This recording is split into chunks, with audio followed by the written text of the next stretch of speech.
ഇന്നത്തെ യാത്ര എൻ്റെ വീട്ടിലോട്ടാണ് കേട്ടോ. പ്രതീക്ഷിക്കാതെ ഇരുന്നപ്പോൾ എന്നാൽ പോയിട്ട് വരാമെന്ന് പറഞ്ഞ് ഞങ്ങൾ വീട്ടിൽ പോലും പറഞ്ഞില്ല, നേരെ വീട്ടിലോട്ട് വെച്ച് പിടിച്ചു, ഒന്നും നോക്കില്ല. അപ്പം ചിങ്ങു എന്താണെങ്കിലും കുറേ ദിവസമായി പറയുന്നു അച്ഛമ്മേൻ്റെ അടുത്ത് പോകണമെന്ന്. അവിടെ വീട്ടിൽ ചെന്ന് കഴിഞ്ഞപ്പം ആരുമില്ല, അച്ഛനും ഇല്ല, അമ്മയില്ല, അനിയനും ഇല്ല, 3 പേരും ഓരോരോ വഴിക്കാണ്. അമ്മ പറമ്പിൽ എന്തോ പണിയും കാര്യങ്ങളൊക്കെ ആയിട്ട് അവിടെയാണ് ഉണ്ടായിരുന്നത്.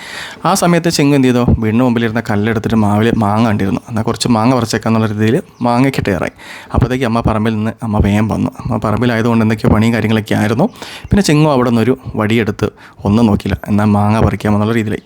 ഇനി മാങ്ങ പറിക്കുന്ന ഒരു രംഗമാണ് നിങ്ങൾ കാണുന്നത്. എത്ര തല്ലിയാലും വീഴുന്നില്ല. തല്ലിയിട്ട് കൊള്ളണ്ടേ, മാങ്ങയ്ക്കിട്ട് കൊള്ളണ്ടേ, മാങ്ങയ്ക്കിട്ടാണെങ്കിൽ കൊള്ളുന്നുമില്ല. എന്ത് ചെയ്യുമെന്നറിയാതെ ചിങ്ങു കുറേ നേരം ഇരുന്ന് അതിൽ പണിപ്പെട്ട് അവസാനം തല്ലി ചാടിച്ചു കഴിഞ്ഞപ്പോൾ പറഞ്ഞു അത് താഴെ പോയി. അപ്പോൾ താഴെ പോയിട്ട് എടുക്കാൻ പോകുന്ന ഭാഗമാണ് ഈ കാണുന്നത്. അവിടെ ചെന്ന് കഴിഞ്ഞപ്പോൾ എന്താണ്, എങ്ങനെ മാങ്ങ എടുക്കുമെന്ന് ഒന്നും ഒരു പിടിയില്ല. കാരണം ചെരുപ്പ് ചവിട്ടി കഴിയുമ്പോൾ സ്ലിപ്പായി പോകുന്നു. അങ്ങനെ മാങ്ങ എടുത്തു. കുരുത്തക്കേടിന് ഒരു മോശമില്ലാത്തതുകൊണ്ട് അവിടെ നിന്ന് ആ മാങ്ങ എടുത്ത് മേലെ എറിഞ്ഞു. പിന്നെ അത് അമ്മയും മോളും കൂടെ എടുത്ത് അമ്മ മടുത്ത് കയറി വരുന്ന രംഗമാണ് കാണുന്നത്. പിന്നെ മാങ്ങ കിട്ടിക്കഴിഞ്ഞപ്പം അതിൻ്റെ ചെന കണയല്ലോ, പിന്നെ ആ ഉരയ്ക്കുന്ന രംഗമാണ് കേട്ടോ കാണുന്നത്. അതൊരു ഒന്നൊന്നര രംഗം തന്നെയാണ്. അങ്ങനെ അവസാനം നമ്മൾ വീട്ടിലോട്ട് കയറി. ഇതാണ് എൻ്റെ വീട്. നമ്മൾ വീടിൻ്റെ ഉള്ളിൽ കയറി കഴിഞ്ഞപ്പോൾ അവിടെ ആരും ഇല്ലാത്തതുകൊണ്ട് ഒരു മൂകമായിട്ടിരിക്കുക. മറ്റേന്ന് വെച്ചാൽ ചിങ്ങോളപ്പോൾ അവിടെ ഒച്ചപ്പാടും ബഹളവും കാര്യങ്ങളൊക്കെ ആയിട്ട് അങ്ങനെ നടക്കുന്നു. അപ്പോൾ അമ്മ വേഗം പോയി ചായ വെക്കാമെന്ന് പറഞ്ഞ് അമ്മ എന്തോ അടുക്കളയിലേക്ക് പോയി. അപ്പോൾ ഞാനും ആ കൂടത്തിൽ പോയി. അവിടെ പോയി ചുമ്മാ കറങ്ങി അടിച്ച് തിരിച്ചു വന്നപ്പോഴത്തേക്കും ചിങ്ങു താണ്ടെ അവിടെ കുറച്ച് ഗണപതിനെയും അതുപോലെ മണിയും കാര്യങ്ങളും അങ്ങനെ ഉള്ള വേണ്ട കുറച്ച് സാധനങ്ങളൊക്കെ അവിടെയുണ്ട്, അതെല്ലാം എടുത്ത് കളിച്ചുകൊണ്ടിരിക്കുന്നു. അപ്പോഴത്തേക്ക് അനിയൻ വന്നു കേട്ടോ. അങ്ങനെ അമ്മയുടെ ചെറിയൊരു പച്ചക്കറി തോട്ടത്തിൽ നിന്ന് എന്നാൽ ഇച്ചിരി പയർ പറിച്ചേക്കാന്ന് വെച്ചു. വൈകുന്നേരം തോരൻ വെക്കാമെന്ന് ഓർത്ത് പയറൊക്കെ പറിച്ചു. അപ്പോഴത്തേക്ക് അനിയനെ സോപ്പിട്ടിട്ട് 2 പേരും കൂടെ ഐസ്ക്രീം മേടിക്കാൻ പോയി. അങ്ങനെ ഐസ്ക്രീം എല്ലാം മേടിച്ച് വന്ന് 2 പേരും കൂടെ ഐസ്ക്രീം കഴിക്കലായി. പിന്നെ അമ്മയും മോളും കൂടെ ആയി പിന്നെ കഴിക്കൽ. എൻ്റെയാണോ നല്ല ടേസ്റ്റ്, നിൻ്റെയാണോ നല്ല ടേസ്റ്റ്, അങ്ങനെ 2 പേരും മത്സരിച്ച് അങ്ങോട്ടും ഇങ്ങോട്ടും ഐസ്ക്രീമൊക്കെ മേടിച്ച് അങ്ങോട്ടും ഇങ്ങോട്ടും അടിയും കൂടി ഐസ്ക്രീം കഴിക്കുന്ന രംഗമാണ്.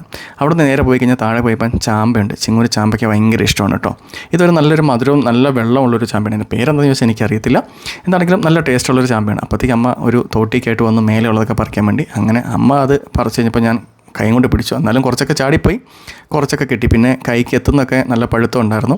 അതെല്ലാം പറിച്ച് പോരാനുള്ള പരിപാടിയാകുമ്പോൾ നോക്കുന്നതുകൊണ്ട് തിരക്കായിരുന്നു. വെച്ചാൽ വൈകുന്നേരം ആയപ്പോഴത്തേക്കും മഴ പെയ്യുമെന്നൊരു പേടിയുള്ളതുകൊണ്ട് വേഗം പറിച്ച് എല്ലാം കവറിലാക്കുന്ന ധൃതിയിലായിരുന്നു. അങ്ങനെ അതെല്ലാം പറിച്ച് അപ്പോഴത്തേക്കും ഒരാൾ എന്നെ കഴിക്കൽ തുടങ്ങി. അപ്പം ചിങ്ങും അമ്മയും കൂടെ അവിടെ നിന്നിട്ട് അതെല്ലാം പറിച്ച് ഓരോന്നോരോന്ന് തിന്നുന്നുണ്ട്. അതിനുള്ള പുഴുണ്ടെന്നൊക്കെ പറഞ്ഞാൽ ആരും കേൾക്കുന്നൊന്നുമില്ല.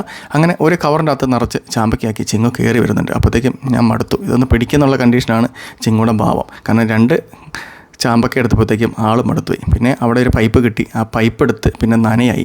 അങ്ങനെ കുറച്ച് ചെടിയും കാര്യങ്ങളൊക്കെ ഉണ്ടായിരുന്നു. അതെല്ലാം നനച്ച് കഴിഞ്ഞപ്പോഴത്തേക്കും ഞങ്ങൾ അവിടെ നിന്ന് ഇറങ്ങാൻ നോക്കി. ഇന്നത്തെ വീഡിയോ എത്ര ഉള്ളൂ. അപ്പുറത്തെ ദിവസം വീണ്ടും കാണാം.